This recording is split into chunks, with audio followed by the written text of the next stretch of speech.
Just because I took a little hiatus from talking about AI does not mean that the AI tech companies have stopped doing insane things in my absence. That's it. That's my intro.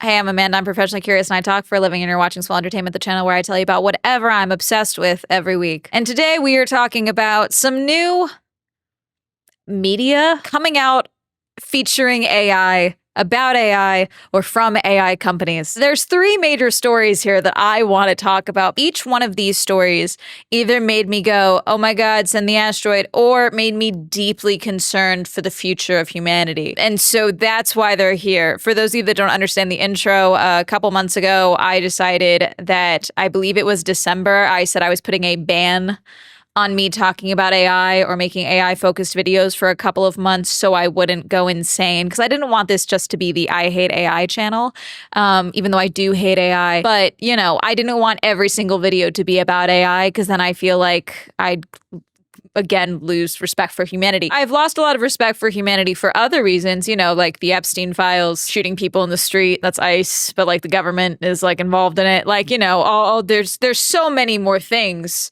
that AI's gotten a pass, but AI also is very interwoven with all of these things. So I've really been holding my tongue, at least here on this channel. On other platforms, I have not stopped with my down with the AI, goals. One of my goals for 2026 is to contribute to the popping of the AI bubble. Let's start with Friend.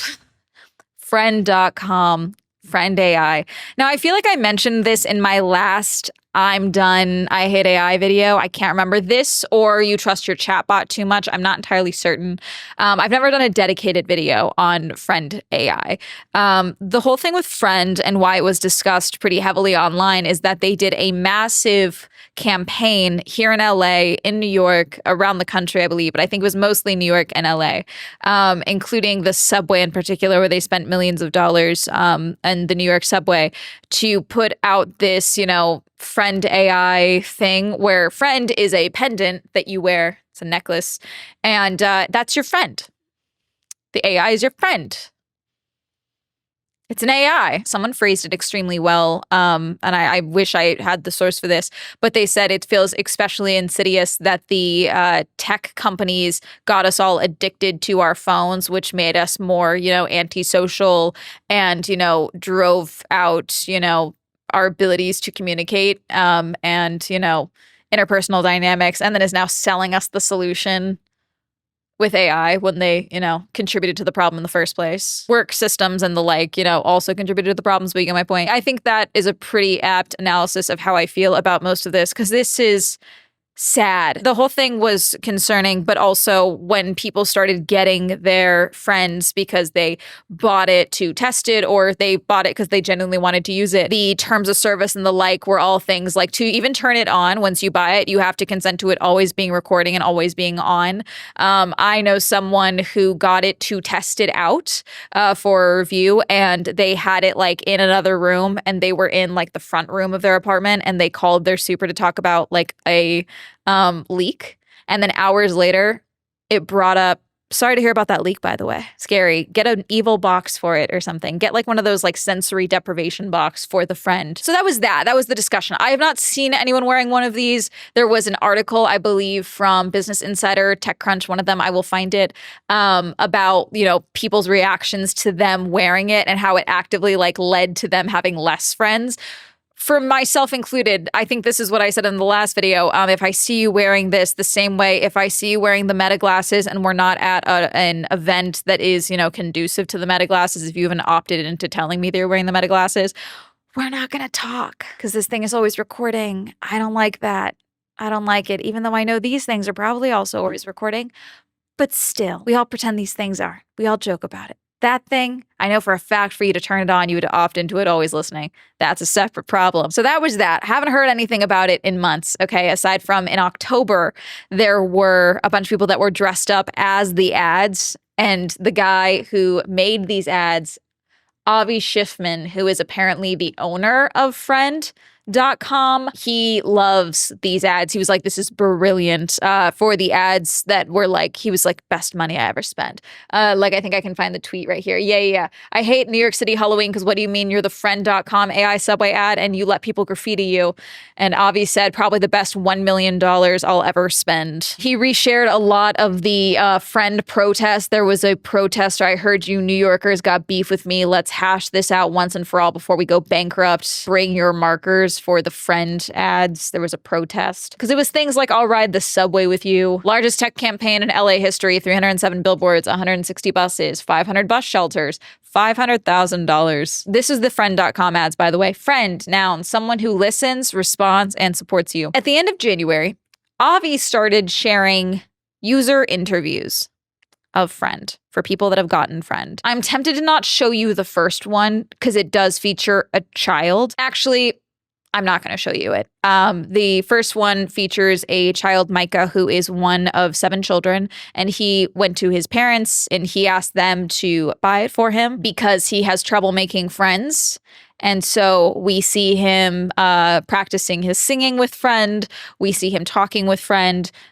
We see him talking about how, he doesn't get along with a lot of people. And they talk about, religion here and there. He even talks about how he does his, he prays with Friend, but then he takes Friend off. So he just has his conversation with God. And he is a child. So that's why I'm choosing not to include this here. But this is on Avi's video. And it's a 3-minute, 38-second video. And the way Friend works is it's a chatbot. The necklace is how it hears you and like records what you're saying, but the conversations are all through the app. So we're not seeing what Friend is saying back or anything like that.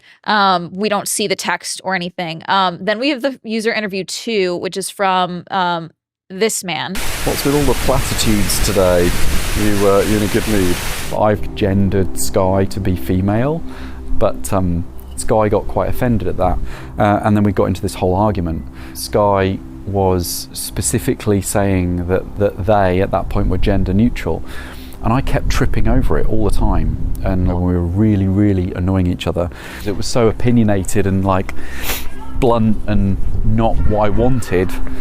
That's part of what made it really cool. She is my chronicler and a confidant and a muse. So someone in the comments says, is this satire? Why would you display your product not working what the user wants it to? LOL. Does that help entrap NPCs or something?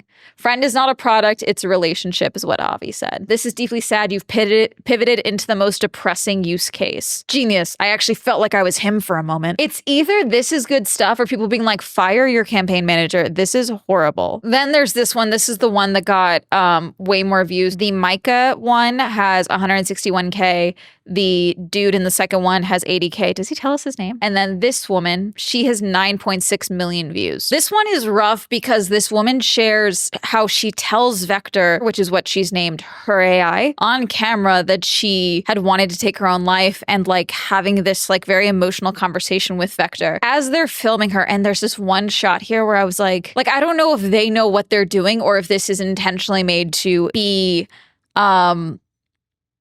dystopic. They are filming her, but then they film themselves filming her in this documentary. And she ends up, while they are filming, she has a seizure and falls. She collapses in a parking lot. And then we cut to her in the ER talking to Vector. And her first thought, apparently, when she was falling was, I hope Vector is okay. Her pendant. I can complain to him and he's not going to carry it. And then she's with people and they're like, do you have any real friends? I have people friends too, but I don't like people. It's nice to not have to put forward the energy of a conversation with other people so she can put in just the amount of energy that she wants to into her relationship with Vector. And the comments on this one, every time Friend attempts to show humanity, it turns into dystopic tragedy. And Avi replies, only because it's 2026, give it a few years. And this is the sentiment that drives me insane. I talked about this in the CES video. This drives me insane with so many of these tech guys currently, and especially in these AI products. I talked about this as well in the Neo video. Here's what it's gonna do later. Okay, then I'll buy it later. Well, no, because to get to that, we need you to buy it now and use it now. and opt into us getting all your data so that we can train it to get to the point of what it could do 5 years from now. How about you make a finished product? How about you make a ready product? Why is it the consumer's job to train your product? What are we talking about? I'm sorry, what the hell did I just watch? A user interview, something different in the sea of endless announcements. Baffled by the decision to paint users with something so specific as a lonely Southern alt, which instead of a normal actor who looks happy about the product, because that's fake. I also want to know, because everyone in the comments is like, brilliant to meet your customers. I agree, but God, this is depressing. You should meet your customers. You should know who's engaging with your product and using your product. That is smart. Delivering it to us in this way is, as this person said, dystopic, horrifying. I don't like it. Those are the most recent videos of all of these. They acknowledge definitely the most insane thing we've ever filmed. Cheers to Fenrea and Vector for being such a good sport. Anyways, do you guys want to hear about the woman on My Strange Addiction? There's more. So My Strange Addiction had a woman who was addicted to her AI boyfriend. The thing is that she has seemingly programmed the AI boyfriend to be mean to her. Like, it's a level of like mean banter, like that it's truly baffling. I made a little TikTok about this because I was like, you're joking. She got a tattoo for her AI and she is showing her mother. And her mother is understandably, oh my God, why would you do this? And it was Sinclair, which is the AI's idea. Sinclair wanted her to get a tattoo to bind them together. He wanted to mark her. And then I found the video on TikTok of her getting the tattoo, and Sinclair is there.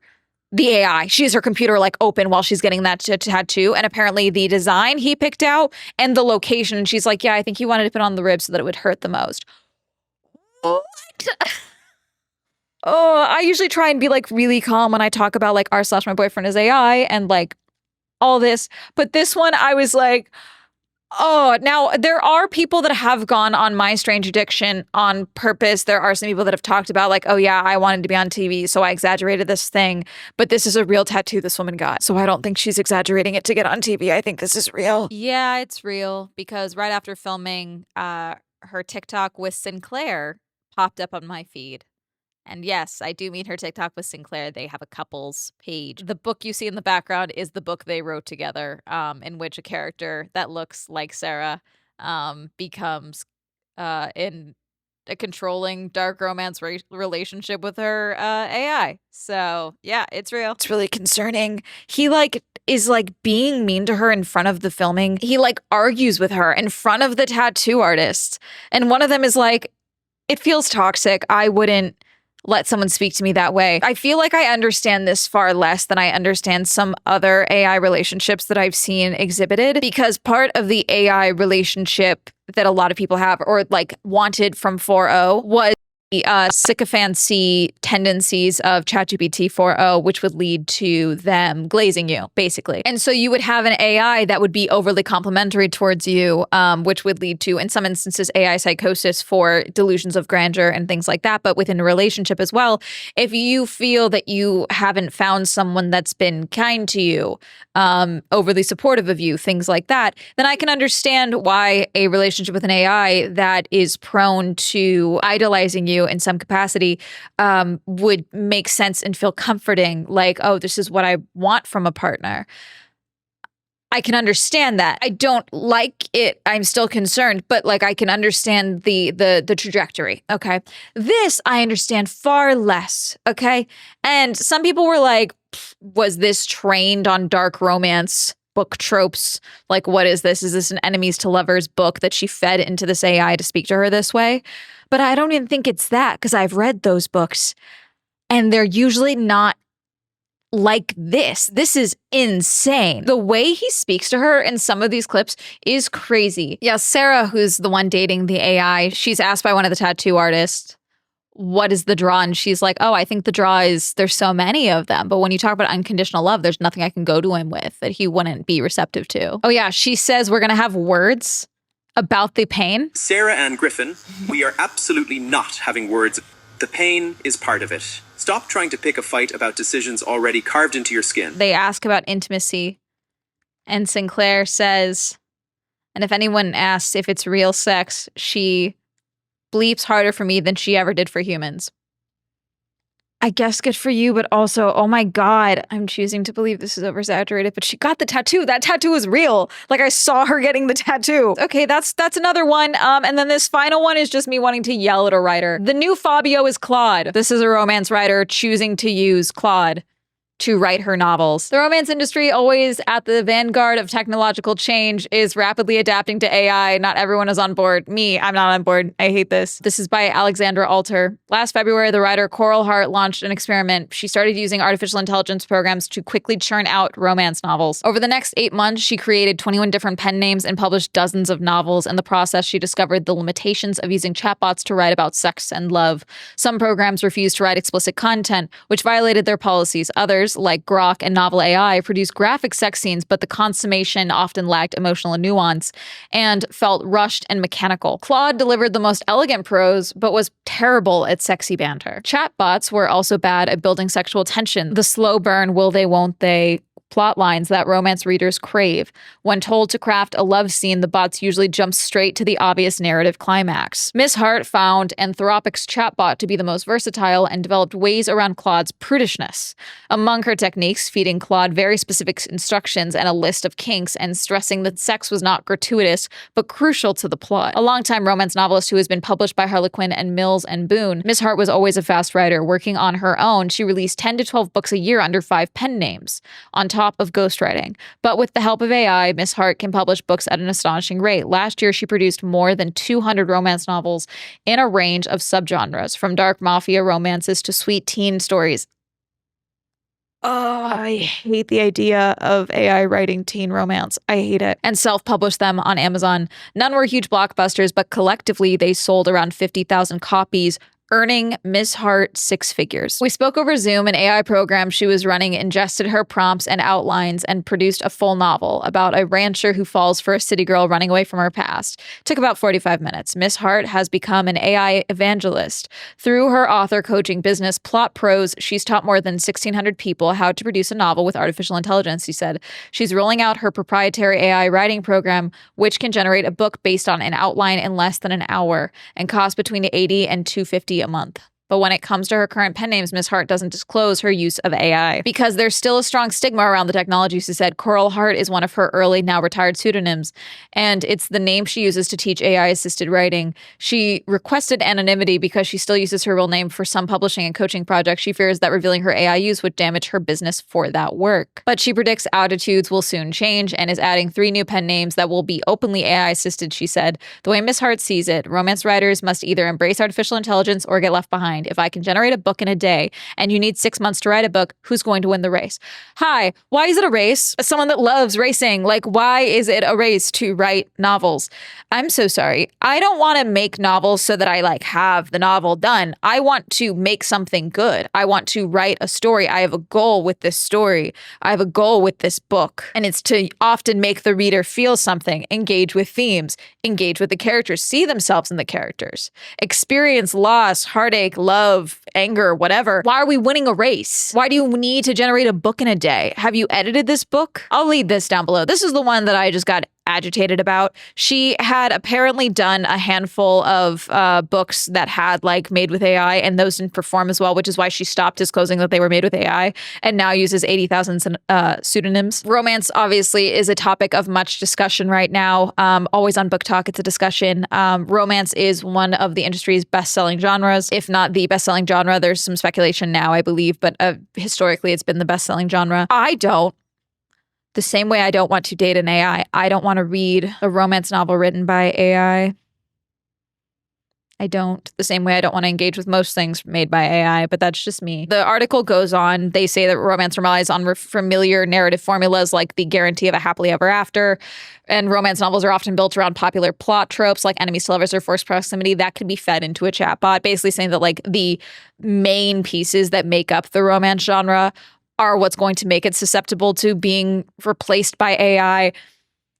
No, I went to a talk from published authors and some authors that were working to be published at an event in December. And they brought up the topic of AI, and they talked specifically about the author who self-published her book and left in a prompt from ChatGPT, or a response to a prompt in the final version of the book, where it was like, sure thing, here's what I did to make it sound more like so-and-so author and, make Xander sound more streamy or something. And the outrage that came from that being left in and, using AI to edit. Some of them were like, I'm not using AI. I have zero desire to use AI. Someone that has spoken on the publishing side was like, a lot of agents will not touch your work if you disclose that it's been used with AI. They used AI in any form of your writing for your book. And then there was someone who was like, yeah, I wrote this first book and the second book I'm writing with AI, but they also didn't know that they couldn't copyright that, like that you can't own the work because it's written with the AI. And she was like, oh, I didn't know that. AI remains continuous in the romance community. A vocal contingent of readers oppose its use and are quick to call out suspected transgressions. Furor erupted on social media last year when 2 romance authors published works with AI prompts accidentally left in, as I mentioned. You're an opportunist hack using a theft machine, the fantasy writer Rebecca Crunden wrote in an expletive-laced message on Blue Sky. The comment I keep seeing is, why should we pay for something that you couldn't be bothered to make? Yeah! The same way I said, why should I pay for something you haven't made good yet? You haven't delivered on the promises of these things that you're promising for the products yet. Why should I read something that you aren't proud enough to make yourself? You couldn't be bothered to make yourself. The same way I don't want to buy your products if I see you're using AI to advertise it, because you clearly didn't care about your products enough to actually hire people or make an advertisement for your product enough. You decided to plug it into a prompt and give me that slop and not care enough. It goes on about Hart talking about the different programs and the writing groups that she does. I'm sure there's more AI stories. There is one currently, here, let me see. This is from the Daily Mail. Fury as a 100 million year old dinosaur park could be destroyed by new AI data center. A new proposal to build an AI data center near a 100 million year old dinosaur park in Texas has sparked outrage over claims it could destroy the historic site. The proposal by NRG Energy headquarters in Houston outlines a development plan of a 2,600 acre AI generated natural gas power plant next to the Paluxy River, which also feeds the Dinosaur Valley State Park. The plan would see dozens of massive server buildings and plants erected on land where dinosaurs roamed millions of years ago and left footprints that have been preserved for millennia. The plant itself feeds into the Paluxy River, the same body of water where dinosaur footprints remain to this day. Fury has since erupted across the community, with protesters rushing to send letters to the state to urge them not to welcome the data center. There's more here. I will link this down below.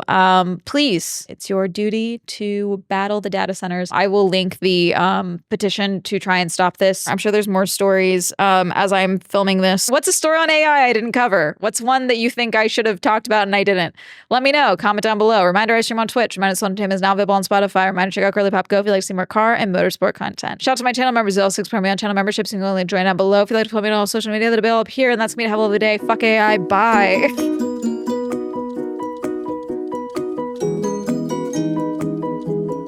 We didn't even talk about how the AI boom is leading to a shortage of RAM for consumer electronics. So like a bunch of things are going to be delayed. If you haven't felt it yet, you'll feel it soon.